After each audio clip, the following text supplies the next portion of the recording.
Bonjour et bienvenue à cette formation sur les bonnes pratiques de maintenance. Je me présente Serge Rivoilan.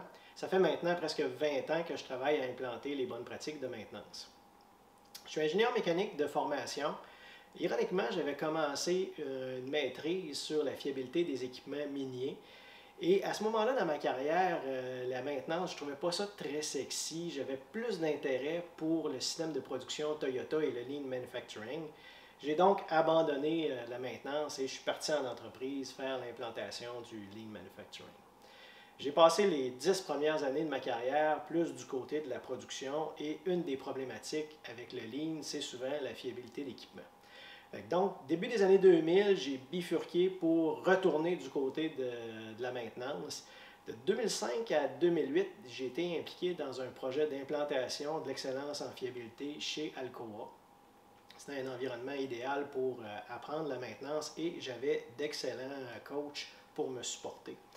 Ça m'a même amené en Afrique, dans les mines de bauxite, aller enseigner les bonnes pratiques de maintenance. Par la suite, j'ai continué à faire des diagnostics de maintenance et implanter les bonnes pratiques dans toutes sortes d'autres industries. Je suis passé dans les pâtes et papiers, le domaine minier, le pharmaceutique, l'alimentaire, l'industrie militaire et production d'eau potable, production d'électricité. Les deux seuls domaines que je n'ai pas fait, c'est le nucléaire et l'aviation. En 2012, j'ai fondé ma propre firme et pour un projet d'aller implanter les bonnes pratiques de maintenance et SAP pour une division de Chevron à l'international. Donc, de 2012 à 2015, ça m'a amené sur presque tous les continents. Il y a juste en Océanie que je ne suis pas encore passé. Ça fait plusieurs fois que je donne cette formation-là et ça fait longtemps que je voulais l'amener en format numérique. J'espère que vous allez en apprécier le contenu et que ça va vous donner une base solide sur les bonnes pratiques de maintenance, toute industrie confondue. Qu'on fasse de la maintenance chez Chevron ou chez Alcoa ou dans toute autre entreprise, les principes de base restent les mêmes. Alors, allons-y, débutons avec la formation. En fait, présentation du formateur, c'est fait. On a tendance en industrie à toujours commencer avec des règles de sécurité. En fait, les seules règles de sécurité que je vais vous donner, c'est de vous lever de temps en temps, de vous étirer et d'aller vous chercher un verre d'eau. Déroulement de la formation. La formation est faite sur une série de leçons que vous pouvez faire à votre rythme et revenir et écouter chaque vidéo autant de fois que vous voulez ou jusqu'à temps que vous allez être tanné de me voir. Objectif général de la formation, comprendre les bonnes pratiques de maintenance utilisées par les entreprises de classe mondiale. Objectif spécifique, en fait, se situer par rapport aux entreprises de classe mondiale. Comprendre la différence entre un environnement proactif versus réactif.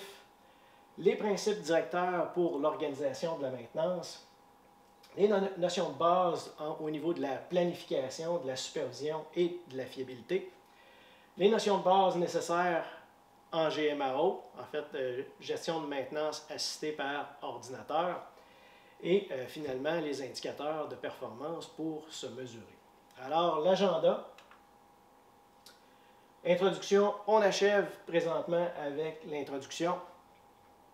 L'origine des bonnes pratiques, d'où est-ce que ça vient ces bonnes pratiques-là? Les concepts de base, l'organisation de la fonction maintenance, rôle et responsabilité. Alors, c'est quoi le rôle et responsabilité du superviseur, rôle et responsabilité du planificateur, la maintenance préventive, évidemment, historique des équipements qui va nous aider à faire de la fiabilité,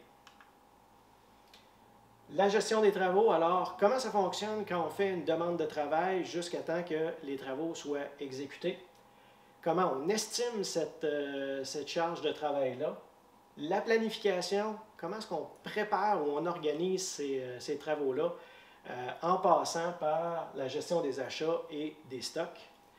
Et ensuite, comment on fait ou on prépare avec l'ordonnancement, comment on fait notre cédule pour les semaines, en fait la semaine à venir et même les semaines plus tard. Les indicateurs de performance pour se mesurer.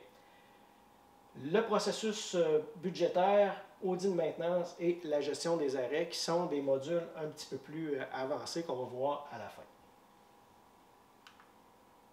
Et pour mesurer vos connaissances actuelles, ben, on va commencer avec un test préliminaire et ça permettra aussi de voir à la fin de qu'est-ce que vous avez appris. Alors, on se voit après le test.